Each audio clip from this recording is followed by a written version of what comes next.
దైవపుత్రులారా, యెహోవాకు ఆరోపించుడి. ప్రభావ మహాత్మ్యములను యెహోవాకు ఆరోపించుడి. యెహోవా నామమునకు చెందవలసిన ప్రభావమును ఆయనకు ఆరోపించుడి.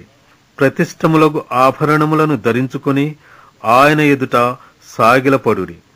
యెహోవా స్వరము జలముల మీద వినబడుచున్నది. మహిమగల దేవుడు ఉరుము వలె గర్జించుచున్నాడు. మహాజలముల మీద యెహోవా సంచరించుచున్నాడు. యెహోవా స్వరము బలమైనది. యెహోవా స్వరము ప్రభావము కలది. యెహోవా స్వరము దేవదారు వృక్షములను విరచును. యెహోవా లెబనాను దేవదారు వృక్షములను ముక్కలుగా విరుచును. దూడవలే అవి గంతులు వేయునట్లు ఆయన చేయును. లెబానోనును షిర్యోనును గురుపోతు పిల్లవలే గంతులు వేయునట్లు ఆయన చేయును. యెహోవా స్వరము అగ్నిజ్వాలలను ప్రజ్వలింపచేయుచున్నది. యెహోవా స్వరము అరణ్యమును కదిలించును. యెహోవా కాదేశు అరణ్యమును కదిలించును.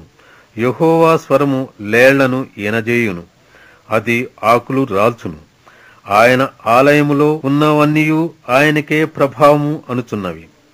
యెహోవా ప్రళయ జలముల మీద ఆసీనుడాయను. యెహోవా నిత్యము రాజుగా ఆసీనుడై ఉన్నాడు. యెహోవా తన ప్రజలకు బలమును అనుగ్రహించును. యెహోవా తన ప్రజలకు సమాధానము కలుగజేసి వారిని ఆశీర్వదించును.